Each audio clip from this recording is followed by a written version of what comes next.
mention also the trans-Saharan slave trade, which was primarily run by the Ottomans, although the Portuguese were somewhat involved in East Africa as well.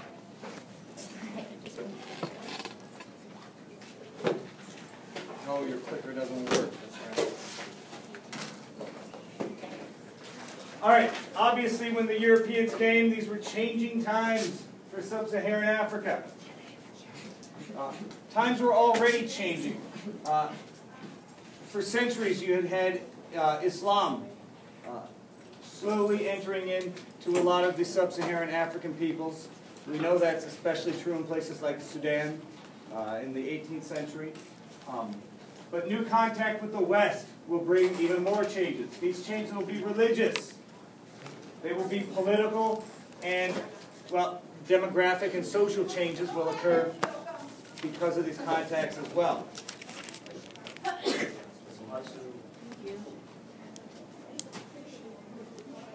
There is uneven contact. We're not talking about the entire area being taken over, essentially. It's not as complete of a conquest. I wouldn't even call it a conquest, like Latin America, where Europeans show up. There are great changes, and the people connected to those in the intermediary regions will change as well. But there's an awful lot of places in Africa that aren't really affected by Europeans for some time. Some of the important changes are the diaspora. And we know what diaspora is? When we refer to diaspora, we're talking about a demographic change. We're talking about people being taken from one area and spreading out into another. One of the more famous historical diaspora is the Jewish diaspora out of Palestine and into Europe, Eastern Europe and stuff. But in this case, we're talking about a diaspora because of slavery. In the time period we're looking at, estimates 12 million or so Africans leave Africa and come to the New World. Other changes include new foods, maize, for example, and I forgot the other name. It would start with an M. Manaya. Yeah, I've never had it, but it was important in improving diets in Africa. Very high in calories.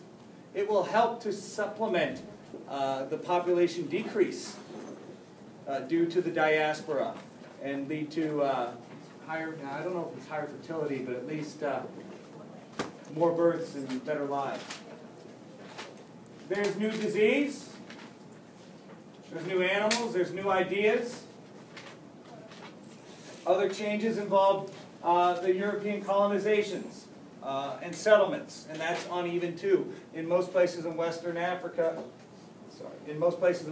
you did not have a lot of major conquests. You had forts and trading posts, and then Europeans would use their African allies as intermediaries for trade. When we look at the end of this discussion at South Africa, it's a little bit different. Disease does affect the original inhabitants of the southern part of Africa, and that allows Dutch immigrants to move much further into the interior. Yes? Was it because of the African diseases that prevented them from going, completely subjugating the Africans? There's two reasons why they're not able to go in there and completely subjugate the Africans. Maybe there's more than two, but there's two big ones. One is that European diseases don't wipe the Africans out in West Africa. They've been exposed to those diseases. So you don't get the, catastrophic elimination of the population the way the Native Americans had. So it's not so easy to just stroll in and take over. The other thing was, as you pointed out, Jeremiah, is African diseases affect the Europeans. Malaria in particular. I don't know, on one of these slides later on I have for Englishmen who went to Africa as agents for the Royal African Country. Do you remember how many of them returned to England? 10%. Most died within the first year, it said. So, yeah, ask yourself, what goes into that kind of business, man? Yeah. You guys better study hard enough so you don't have to go into the slave trade. What does that mean? You work for Apple? Most of Africa remains independent politically and culturally.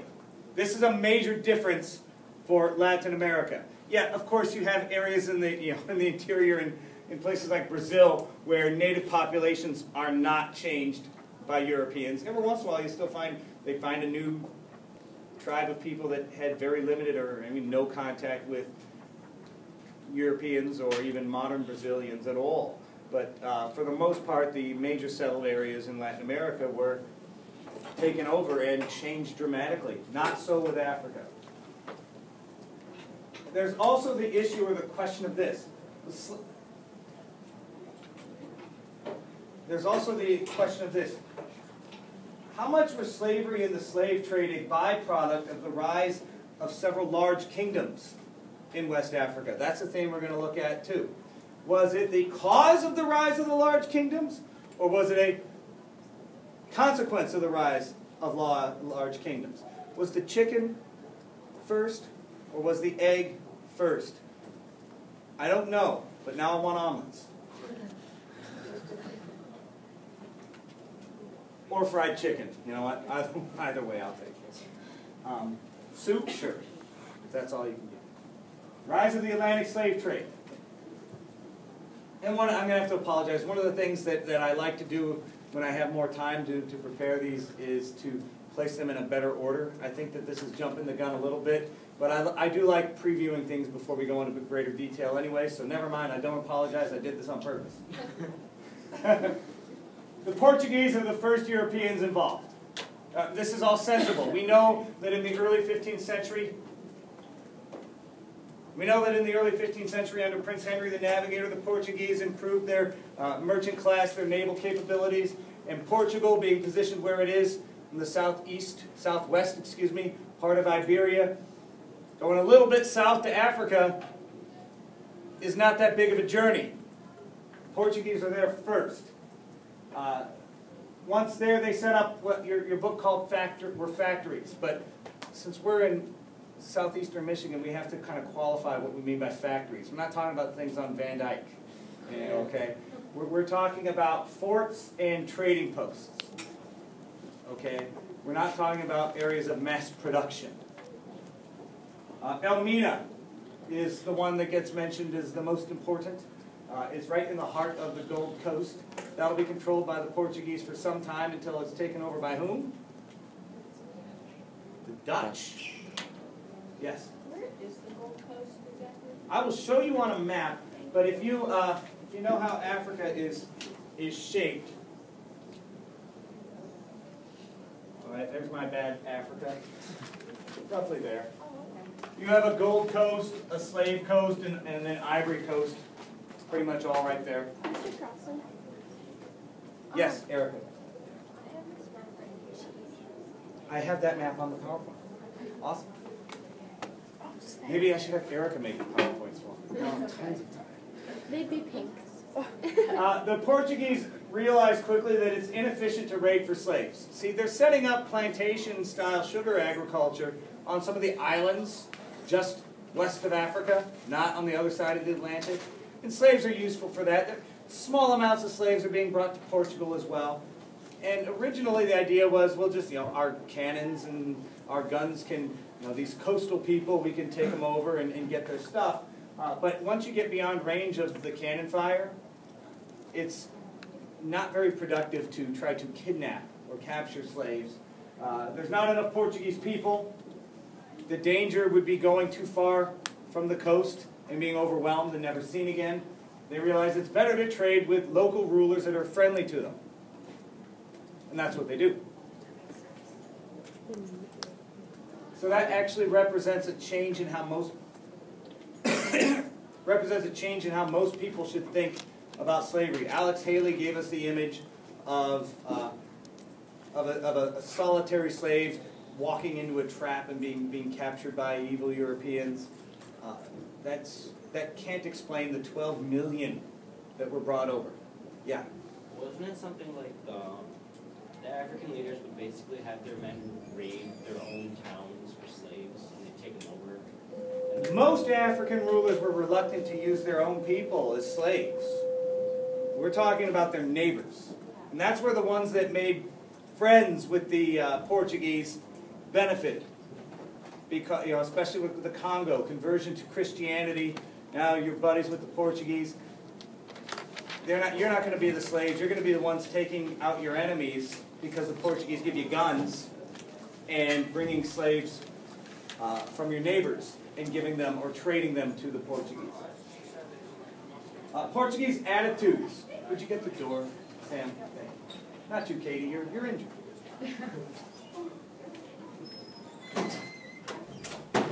Portuguese attitudes. Yeah, we know that in North Africa the population was Muslim, and the Portuguese had a lengthy. Looks like my dictation ain't working now. Did you take attendance? I did. All right, I had to start over. It was just too long.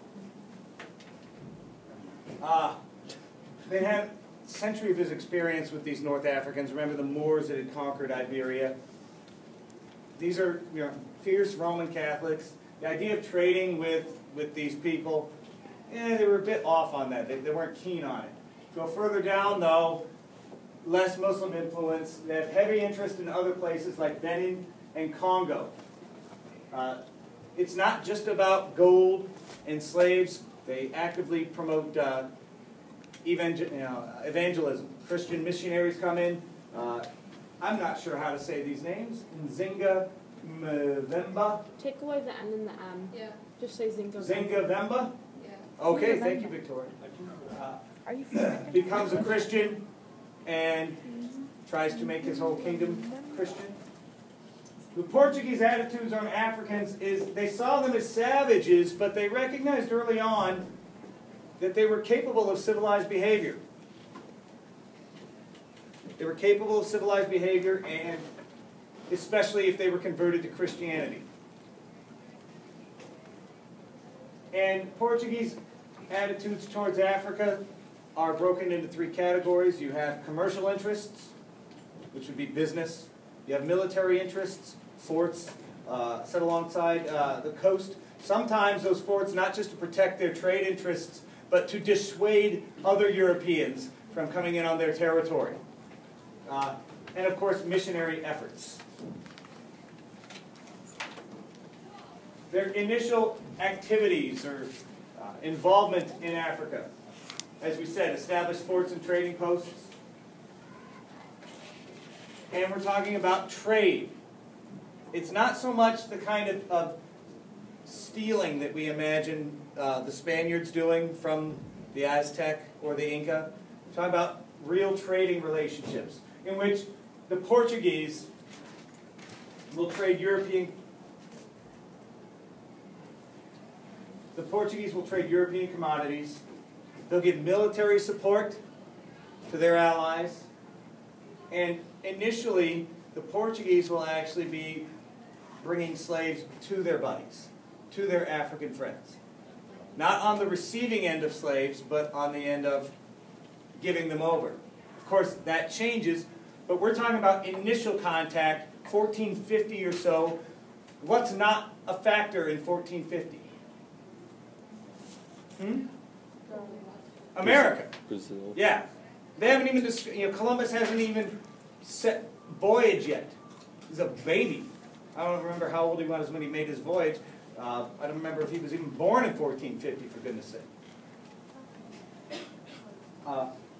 In exchange for Portuguese goods, African rulers, select ones, gave over ivory, pepper, which, guys, in an age when you couldn't refrigerate meats and stuff, things like pepper and salt were extremely important for meat because it gets kind of rank after a day. Animal hides, lots of exotic African animals, and you know what? This keeps shutting off, so I'm not going to keep doing it. Lots of exotic hides that fetch pretty good money. You think to this day, gangster rappers enjoy having their flashy, fake animal hides. Yeah. What is it with Europeans and animals? Like, they were so interested with, like, the Brazilian parrots and the smaller mammals, and then, like, now they want animal hides from Africa. Like, why do they have such an infatuation? How many times have you been to the zoo? A lot. We go to the zoo. We have movies that are that follow the stories of animals. I don't think it's necessarily about Europeans as much as it's the Europeans coming into places and finding new things that they've never seen before and going, these are pretty cool. But, let's bring them back. And of course, gold. Gold is always good. When they get to Africa, they find that the Africans already had pretty complex trade routes with other parts of Africa. And the Portuguese are able to latch onto those trade routes. Rather than having to establish new trade routes, they simply use pre-existing ones. And that allows them to reach further into the interior than they are able to go. And they can use intermediary states to get even rarer goods from the interior of Africa.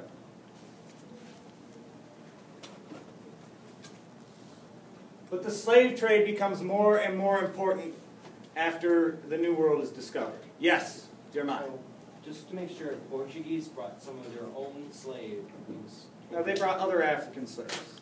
They weren't bringing Portuguese people. You don't enslave other Christians, for goodness sake. So they just took, like, say someone from Congo. Well, they just used So like this class, we run and we rate Dobie's class. And we take a few freshmen. And then we go over to Mrs. Hall's class and say, you got this class of 9.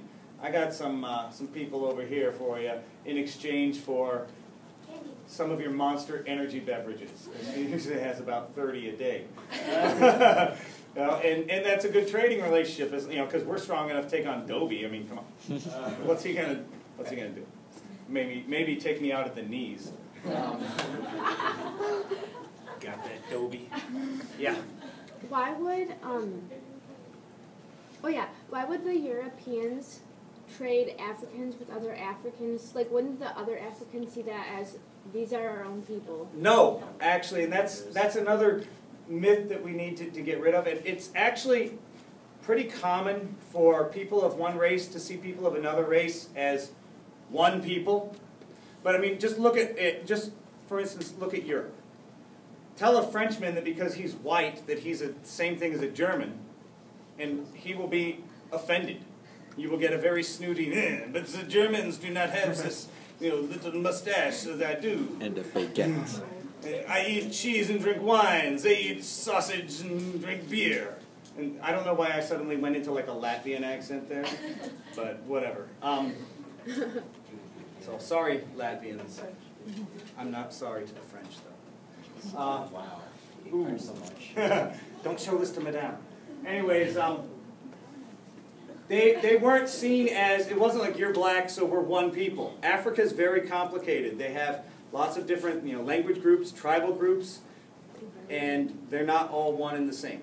Those are those are the Muslim Africans. We get the Christian Africans. Yeah, think about it. There's Muslim Africans, there's animists, there's Christian. Good point. In 1450, a lot of this is just taken right from your book to try to, for clarification here. 50 slaves per year were brought to Portugal. So the level of trade in slavery in 1450 was not that impressive. Those were those are the numbers you get from raids. After they started trading for them, that number increases to 500 slaves per year going to Portugal. You may think, well, shouldn't it be more? Then it's about demand. The demand for African slaves in Portugal is not anywhere close to the demand for slaves once we talk about sugar plantations in Brazil. Increasing numbers as they colonize the islands off the coast of Africa. And you think about, how are they able to do the islands? Well, the islands aren't super big. They don't have to worry about going into the interior and getting wiped out. So they're able to take over these islands, and you have the Canary Islands for the Spanish. I don't remember the names of some of the Portuguese ones. They set up sugar plantations there. Some slaves are brought to run those, and it becomes the model for what will happen in Latin America. So we discussed in the last chapter that they were simply exporting their previous practices to the New World. Well, there you go. They got their practice with plantation agriculture in Africa. Numbers increased dramatically by mid-16th century, 1550. That's when you're starting to get intense sugar manufacturing. Yes? In the book, it talked about a 16th century Congo kingdom ruler who had an army of 20,000 slaves as part of his household. Yes, and that's another thing, and there's a slide there too on what slavery meant to Africans isn't always the same as what it meant to Europeans. The kind of slavery, when we think about the transatlantic slave trade, we think of chattel, or chattel, if you want to throw a French accent on it, slavery, which is ownership of another human being the same way you would own a donkey or a cow. And the one Crash Course video, I didn't know this, but chattel's from the Latin word for cattle. Wow. So it's like owning an animal, a beast of burden, except it's a human being. Yeah? And for the Muslim traders, they thought of that, like, slavery as for like pigs or animals. Yes, and when we talk about in East Africa, where the sphere of influence is dominated by Muslims, who, yes, have their own ideas of slavery, they're different too. They're different as well. In East Africa, most slaves were, women were taken as concubines, and there were domestic servants. There was some of what you might consider chattel slavery going on, but it was much more limited. Yeah? What's the other name? I don't know. There's lots of different names for it. And you know what? I've got a thing on that. We'll get up to it. It's complicated, though. In some cases, it's not much different than a peasant's relationship with his lord, where it's, in terms of the brutality of it, it's fairly benign. But that doesn't mean you have freedom, so to speak. It's just like a servant. Yeah, in other cases, it's more like serfdom. And we even talked about how serfdom varied in how intensive it was and how much freedom serfs had. So, expansion of slavery is something still debated, although there are still plenty of good business records kept, because businesses keep records of transactions. Right? When you go to the store and you buy something and they give you a receipt, they've got a copy of that, right? It's all stored for them because they go over on what have we sold, what are we trading in, and if they find out, wow, we are nearly liquidating our supply every week of this, it tells them we need to stock more of it or raise the price or stuff. So businesses keep an eye on this stuff. So a lot of records that have survived help us. We can also make good estimates. I don't know all the tools and tricks for making those estimates. I just know that they're done, okay? Atlantic slave trade estimates, approximately 12 million people between 1450 and 1850. Most of them would be men. Why would most of them be men? Because men make better estimates. Stronger. Since most of them, the largest portion of them going to Brazil for sugar, which is labor intensive and requires a lot of physical strength, men are ideal. Children weren't big on the list because children died and took too long to grow up.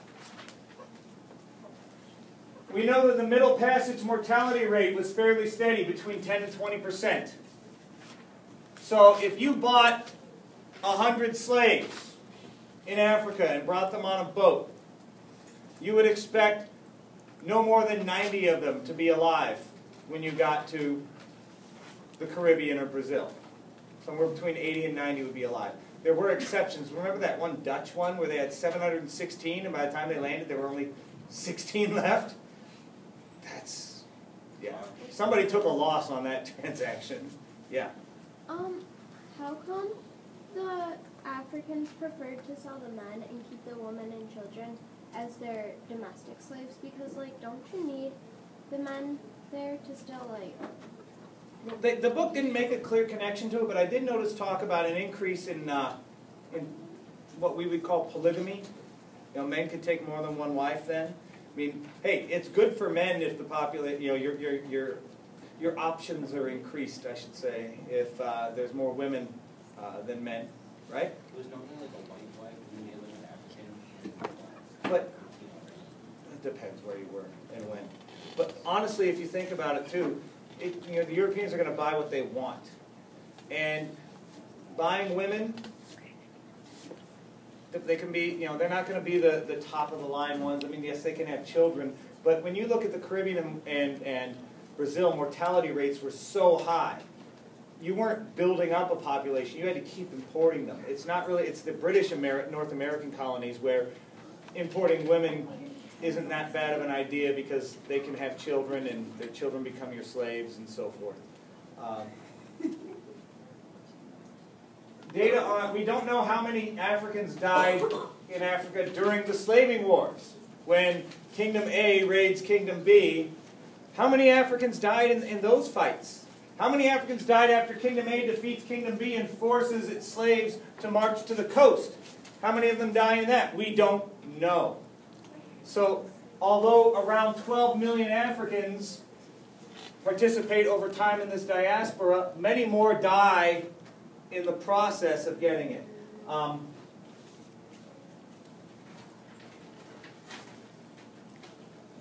Perhaps, I don't know where this is out of place, perhaps is a 1/3 total number captured, died in the process of capture. So, throw another 4 million on that, I guess. Would be 1/3 of 12. Numbers increase over time because of high mortality rates in the Caribbean and Latin America. 1700 to 1800 saw 7 million of that number alone exchanged, or as part of the Middle Passage. 42% of all slaves went to Brazil, where the mortality rate was the highest.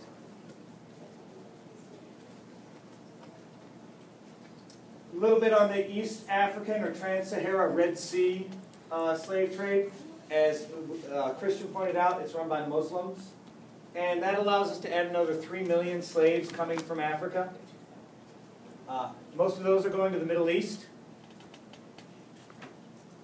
More of them are women as concubines and domestic servants, as contrasted to the West African, which was concerned with men. But that has to do with the kind of work or the purpose of those slaves. We don't need to go into the purpose of a concubine. The impact on West Africa, I mean, you extract that many people, especially men, just, predominantly men. I mean, it would have been important too if it had been predominantly women, but it would have been a different change. And then have 1/3 that number die in the process. It's going to change Africa. There's a huge drain on the male population because men are better suited for sugar plantations. Women and children were kept as domestic slaves. One thing that can do is that can help keep their populations somewhat stable. Or maybe not stable, but not as dramatically reduced. You still have a lot of people in West Africa, even though you're taking so many out. But you do have something of stagnation. In 1850, it's estimated in the areas of the slave coast, there were 25 million people. If there had been no slave trade at all, some scholars have estimated it would have been 50 million.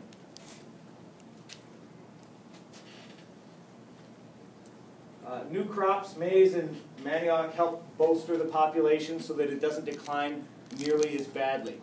If you can keep your children fed with enough calories, the chances of them seeing adulthood go up a lot.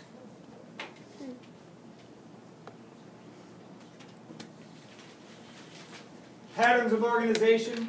Yes, Erica. You know how you said it was maize and the other thing? Yeah. I don't know how to say it, but it almost looks like it's a potato, I guess, in a way, because I have a picture of it. Yeah. And It's a root. don't you need to have more protein in your diet than starches like that? Protein is important. Yes. Some use for muscle, but carbohydrates will provide energy. Yeah. Yeah. I mean, I'm not saying you're going to do well if that's your only thing that you're eating, but it'll keep you alive. And so, but now we're reaching into questions and issues that I really can't comment expertly on. It would all be guesses shooting from the hip, and would rather not do that. Suffice to say, until the modern world, most people's diets were deficient. If you think about it, until refrigeration, vegetables were not, and fruits were not something you ate in the winter. Right? And so what did you eat? You ate bread or cornmeal and whatever meat you could have. It was chickens or hogs or, in America, hogs and then cattle become the main ones. The organizational patterns in Africa reflect the political situation in Europe. The Portuguese come in first because they're on top of things initially.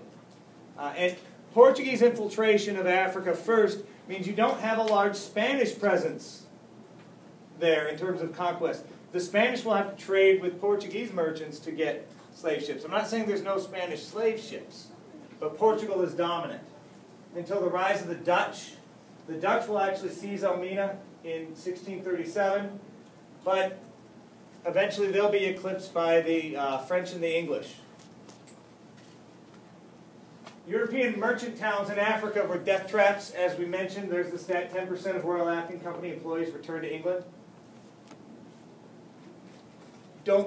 I don't think that number represents a lot of Englishmen saying, oh, I think I'm just going to move to West Africa for the rest of my life. That's a number that reflects death. There's a need to deal with local rulers. Since they don't die of disease, you're going to have to make deals with them. The Portuguese and others will pretty much pay taxes or tribute in order to establish their merchant towns and so forth. They have to give gifts of tribute to these local rulers. So it's not at all like the relationship that the Iberians will have with whatever natives survive in Latin America. You read about Spain had the Indies Peace, which was a very complicated system of pricing. Prices based first and foremost on healthy men, and then fractional costs for women or children.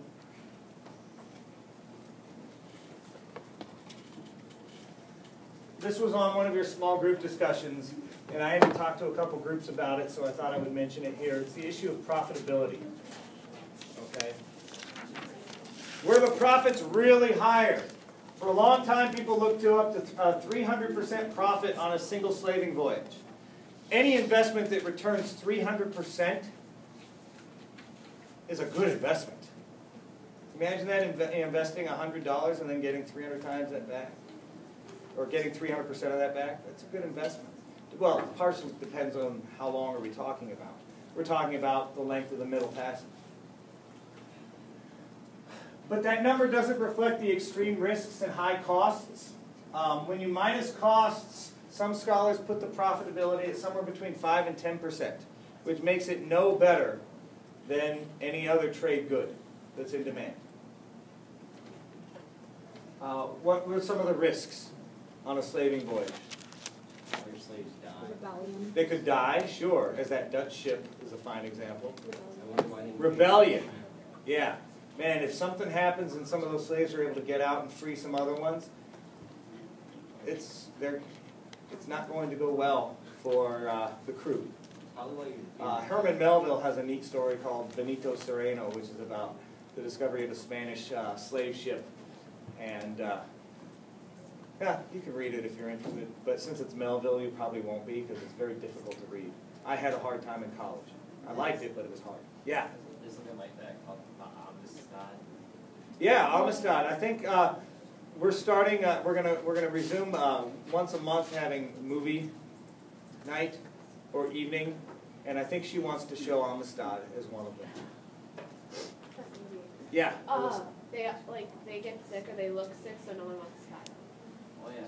They also- Yeah, the condition. I mean, what condition are they going to be in when they get back? Yeah. And also, the one they had like 6 slaves, didn't they throw them overboard? They could. Yeah, if you got a slave that looks like he's dying, Maybe just toss him before he dies. But every day you'd have to go down under the decks and clear out the dead. Yeah. Like going off what Alyssa said, I remember in 7th grade our teacher told us like sometimes they would like whip the slaves and stuff, but like on the ship. And then when they got to where they would sell them, I guess, like they would put shoe polish almost on the whip marks so that they wouldn't look beat up. Yeah. Sounds reasonable. Sounds reasonable. I mean, I remember when my wife and I moved out of our apartment. What? No, I don't whip my wife. No, I said your wife whipped you. What? No, I said your wife whipped you. No. Oh. You know, you got your damage deposit and stuff, and one of the things that had happened was we'd accidentally spilled some kind of very acidic, I don't remember what it was used to clean up, but the second it hit the carpet, it like melted through the plastic fibers of the carpet. And we're like, oh gosh, this is gonna, and it was about this big. It's like, this is gonna be a damage deposit. We're not gonna get our $500 back or whatever for that. And so I'd gone to the corner of the closet with like a box cutter razor, and I was cutting away the carpet fibers and trying to plant them in the area that had been melted away, and we didn't get our deposit. But I tried, because who's going to walk into the closet and go, hey? Yeah. Going off what she said, I know, I think I watched the Amistad in 8th grade, but I know how they put the oil all over the slaves so they look in better condition. Wrestlers do that too. Bodybuilders. Right? Rub themselves in oil. Probably Get didn't all much shiny. didn't have money to do this. Oh, what about, and it's kind of like with those Carfax commercials too, right? Because people might hide the damage that had happened to the car. If you read The Grapes of Wrath, one thing you had to do was check in the, I don't remember which part, if it was a transmission or something, for the addition of sawdust. Because they would add sawdust, which would suppress the sound of the... Yeah, Matilda! Exactly. Yeah. They instead of holding the banners, they use super glue. Way to go. I mentioned Steinbeck and you bring up Matilda. That was good. UAIS scholars. So you're not the only one thinking of that. I thought it too. All right, so anyways, moving on. The same idea of that. But that's why, too, at slave markets and slave auctions, they would, men and women would stand there naked because, if you're going to buy it, you want to see everything. And you were looked at the way that people inspected livestock. They'd open up your mouth and check your teeth. They would be checking for marks of whips and stuff. Because if you've been whipped too much, that means you got an attitude problem. What, you don't like being a slave or something? But one of the big things was teeth. If you got healthy teeth, you can be a healthy worker. If you got bad teeth, not so much. Yeah. Okay, I'm going to try to make this sound as least awkward, but when they were looking for a woman, were they looking for them for concubine reasons? Not in the Americas. Why not? Not at all. Because we're Most of them. There were social mores against that. I mean, it happened, though. It happened. I mean, hence the mulatto population. When you get to, like, the American South and slavery after the Cotton Kingdom takes off, I don't think a planter would make an investment based just on that, because slaves were expensive, and a young woman who was in good physical shape, she was more viewed as a slave maker than as an object of, for sexual exploitation. Then again, that did not stop them from exploiting them sexually. It just wasn't the primary reason you got them. I mean, I got my Xbox to play Xbox games online, okay? Or I got Xbox Live to play games online. I also stream Netflix through it. That's something else I did, but that's not the reason that I got it. I watched Uncle Ben's Cottage History in 8th grade. Uncle Ben's Cabin? Yeah, cabin. Cottage sounds more quaint. Yeah, didn't they have where the guy bought that one slave girl? Uncle Tom's Cabin. Yeah, Tom. Yeah, Uncle Ben, he's the right guy. Sounds so much like Tom. Uncle Tom's Cabin is pretty fictional. And keep in mind purpose. in writing it. Her purpose was to make slavery as evil as it possibly could be. So you have, what was his name? Simon, it was a French last name. Simon Cowell would have been even more cruel. You call this work?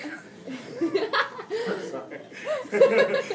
Come on, Randy. Anyways, You would have I forgot his name, but it was meant to make it as bad as possible. You know what? So, Victoria, to answer your question, not saying that that never happened. I mean, hey, if you've got the money and all of a sudden there's a drop-dead beautiful, you know, and maybe. I just know that wasn't your primary motive. Mr. Crawford, just so you know, I liked your Xbox connection because I understood it. Oh, thank you. Only connection I've understood all day. You know what's No, funny? you mean the Um, one with Adobe's classroom? Is that one? Oh, I understood. But I know that too. in terms of profitability, if you think about those triangular trade routes, the slaves were an essential side of the trade route. Maybe sugar would be as profitable and less dangerous and less immoral. Nobody's like, oh, the poor sugar cane. No, you awful person. You distilled it into rum. No. But no slaves, no sugar plantations.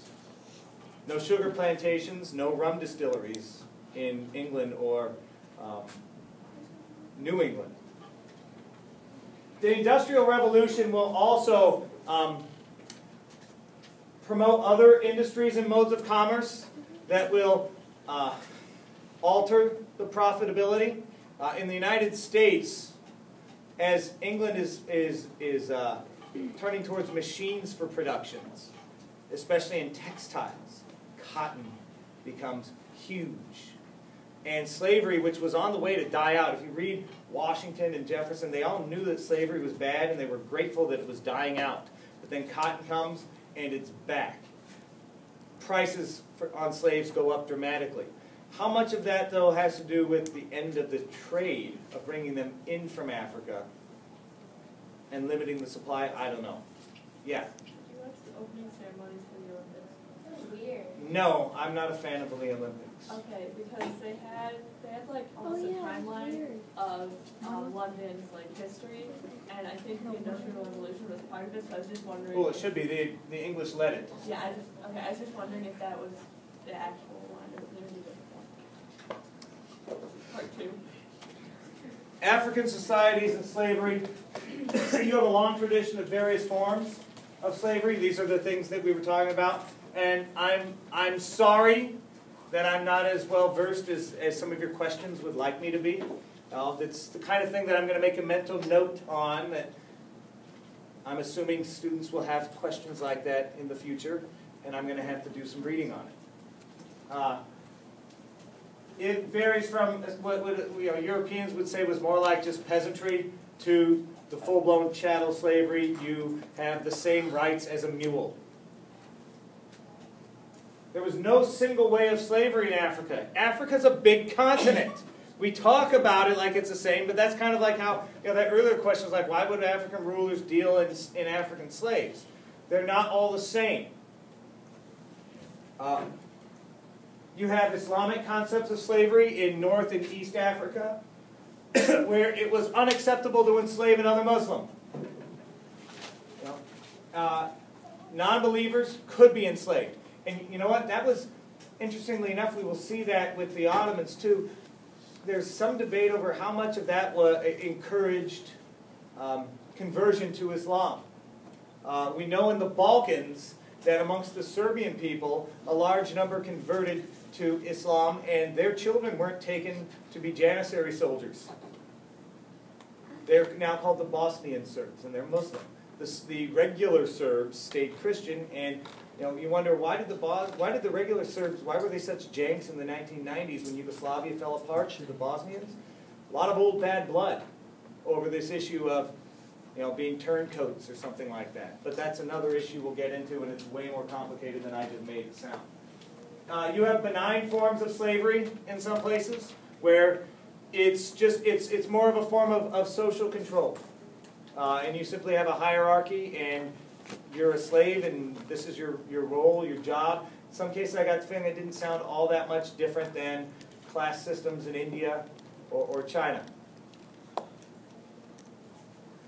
Generally, there was no enslavement of your own people. And I say generally, but there were enough rivals on your periphery that you could get them.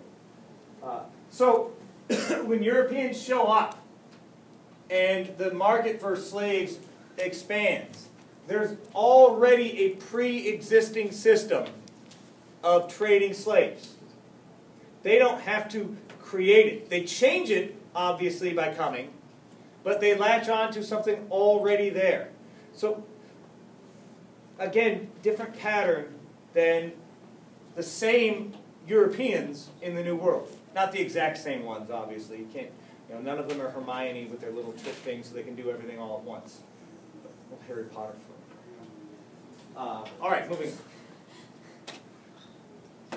Changes to African politics. European contact will shift power and promote centralization. Coastal areas will be dominated by Europeans. Yes, of course, Europeans have to have a mutual relationship there, but the amount of centralization that goes on in the coastal areas is limited. The intermediary areas, just off the coast, between where the Europeans are and what the Europeans want to get, those areas prosper. They prosper because of access to European goods, firearms, iron, horses. There were more of them. I listed those three because those three are going to help you centralize your power and dominate your rivals more. When last year, I don't know if me or Mrs. Hall emphasized it well enough, but one of the major shifts in the classical era of history from the earlier River Valley civilizations was more centralization of government, and it was able to expand its borders more, and a lot of that had to do with iron. Stronger weapons, stronger armies. Some key powers in African politics. You read about Asante on the Gold Coast. It was a union of 20 small states that eventually became more cohesive. They specialized initially in gold, but slavery becomes 2/3 of their trade. Benin, which also had a lot of slavery, although the book, not in much detail, said that slavery was never their main focus, but they're on the Gold Coast as well. And Dahomey, which is different because it's 70 miles from the coast. So it's going to be a little bit more independent. And it's going to centralize and expand after it gets access to firearms. They have firearms, their rivals don't. I mean, hey, you don't bring a knife to a gunfight, do you? Because you're going to lose. Unless you are awesome. Yeah. You throw a knife well. Oh, somebody saw Young Guns and likes Chavez. Yeah, I just throw the knife inside the stump and gun. Sticks and stones. Sub-Saharan art.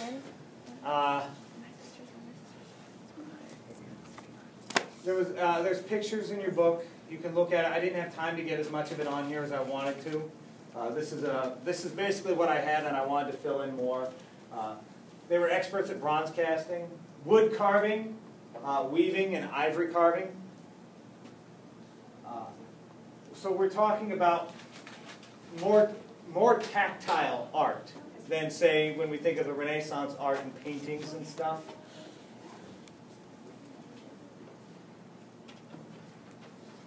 East Africa and the Sudan are an important thing to look at how Africa is not one monolithic place. Much of East Africa was connected with, through Swahili. Now, if you've got a common language, that's always good, isn't it? Now, trade with Canada is pretty easy because Canadians speak English fairly well. I mean, they say A lot and they have the letter Z, but otherwise, you don't have to go out of your way to talk to them. Trade with Ottoman Turks and Portuguese is important in East Africa. Less so much in Sudan. Sudan's in the middle. Sudan is going to have a very unique, sorry about that, experience. East Africa specializes in ivory and slaves. Most of those slaves, like we said, are different and used for different purposes.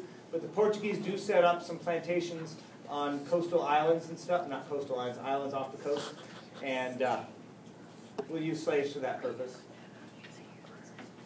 Of the Bantu interior, and Bantu is a language cultural group, less is known. Think about it. Why do we know less about the people in the interior of Africa? Getting in there is difficult and dangerous.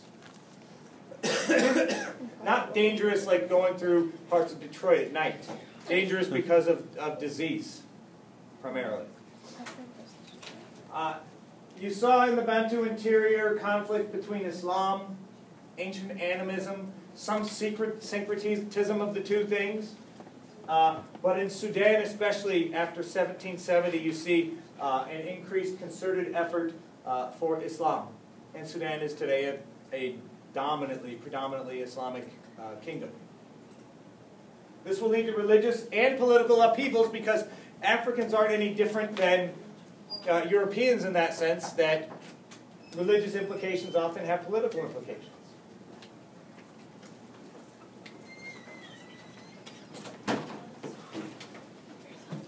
In southern Africa, we see something a little bit more familiar with our Latin American studies. Because in southern Africa, where the climate isn't nearly as tropical, where agricultural and herding that Europeans were familiar with can go on, you get pretty decent-sized populations of whites. The climate was less harsh, I already said that. The Dutch established the first colony in 1652. Where? Cape of Good Hope. The Cape of Good Hope. Why? Why there? Because it's a cool name? Exactly. No, Because it has the... Cape of Good Hope is the southern tip of Africa, right? That's where they make the trade journeys, right? And yeah, in a trade, that's a good stopping point to refit, to move on. Their people, often called the Boers, later called Afrikaners, will move inland steadily. By 1800, the Cape Colony's population of Boers was at least 17,000. Obviously, we're not talking about bustling metropoli here, but that's a pretty significant number. The British seized the Cape Colony in 1815. And they, South Africa has an interesting accent. South African whites do, because it's sort of a combination of this Dutch, German influence and then the dominant British forms. And when you went further in, it got more Afrikaner than in other places. Excuse me. During this time, you have Afrikaners moving north from the Cape Colony. But at the same time, if you read about, remember those Bantu peoples conquering and moving south, and they're headed for each other. Okay, so we need dramatic music because there's a reckoning to be had. One reason the Boers will continue to migrate further north is they resent the British and British laws, especially when the British start restricting usage of land. The British abolish slavery. And Boers try to move beyond effective English political control, which has its benefits for them. It also has its dangers. I mean, these are frontier people, essentially. And when you have that image of the native, of pioneers moving west and being, isolated without much protection from roving bands of Native Americans, this was much more dangerous for them.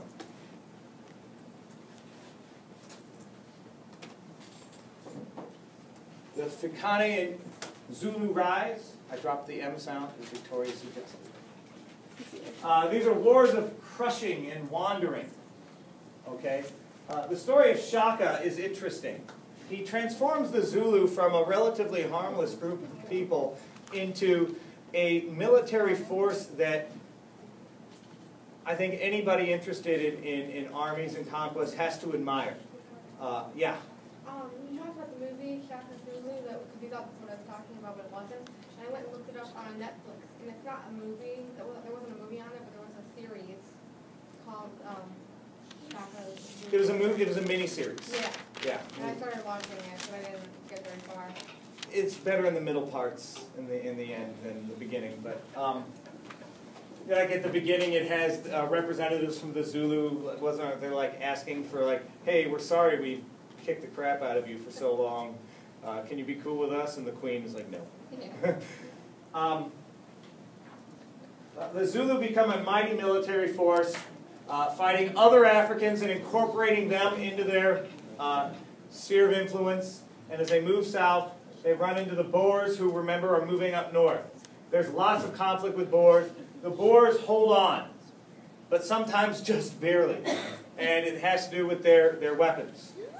There's another movie called Zulu, which takes place right after the Battle of East Luanda, where the Zulu wiped out an entire British army, one of the worst defeats in British military history. And then they also attacked, it was Roderick's Ridge, what was it called? I don't remember. This area was like a small mission, and it was like an Alamo, essentially. And the British were able to hold off, just barely, but they held the Zulu at bay. And the only reason they survived that was because of concentrated rifle fire. Yeah. I know that eventually, after much trade, some of the African tribes leaders did acquire firearms eventually. So was that the point in which they more or less expelled the Boers? What did Shaka and the Zulu think about firearms? They were bad. They were cowardly. They were cowardly. That you could kill a brave warrior without having to meet him. They disrespected them. They did not like them. And in that movie Zulu that I was telling you about, they do get a lot of weapons after they wipe out the British Army. They take a bunch of rifles, and they're pouring rifle fire into this fort. Luckily, there were horrible shots. But I mean, come on, it's not like they knew how to shoot a gun. I mean, they knew how to shoot a gun, but you got to do more than just shoot, point and shoot, if you're going to hit something without, it just being pure luck. They much preferred short, close fighting. They had a shield and a spear well adept for that. It's an interesting episode of Deadliest Warriors where they have Shaka Zulu fight somebody else. I don't remember who. There's an Xbox game too called Deadliest Warriors that my son wanted me to download, and it's irritating fighting Shaka because he's so much faster and can move around, and you're trying to use your big heavy armor and your rifle, and you can't hit him. I think it was him versus the Claymore, the sword of the Claymore. Versus like William Wallace or something? Yeah, William Wallace. Yeah. Didn't William Wallace win though? Yeah, just barely. Yeah. Well, it always looks just barely. The British will have to crush Zulu power, which they don't do until the latter half of the 19th century.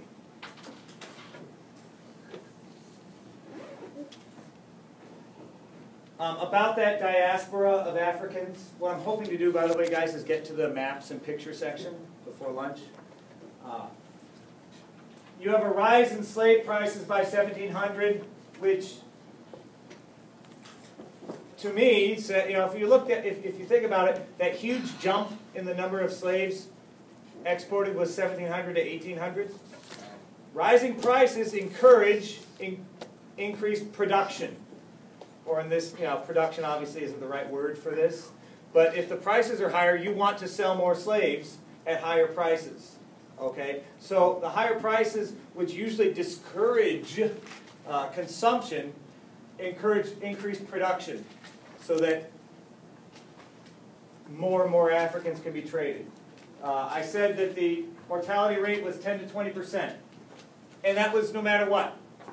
If you filled your ship to 50% capacity, you would lose 10 to 20%, usually around 20%, to disease.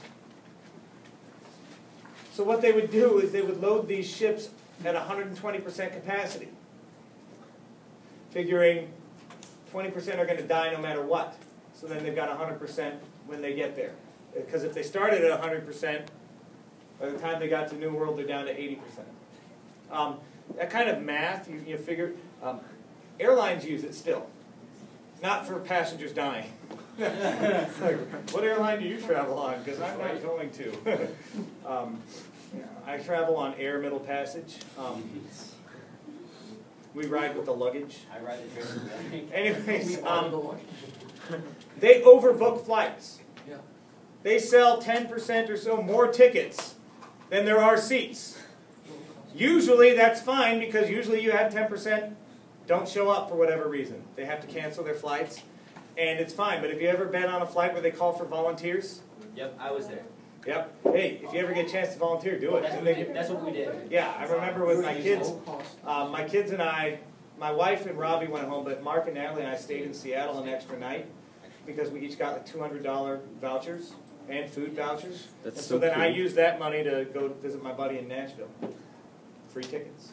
Yeah, buddy. So anyways, that kind of accounting is pretty common. Life under the deck was bleak. Okay, you can watch the crash course video that's on the homepage.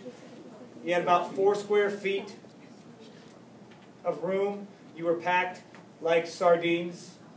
You weren't given a lot of freedom of movement. That increases the chances that you can escape. They're human beings, so they produce filth. Filth that stays down at the bottom. It's dirty, it's disgusting. Why do you think so many died of disease? I mean, you don't give, it's not like a cruise. They don't get free room to walk around the ship and, you know, no.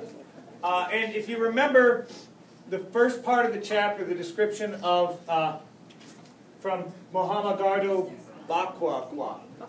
I actually found some of his memoirs that were written down to get this quote on the middle passage. I imagine there can be but one place more horrible in all creation than the hold of a slave ship. And that place is where slave holders and their myrmidons are the most likely to find themselves some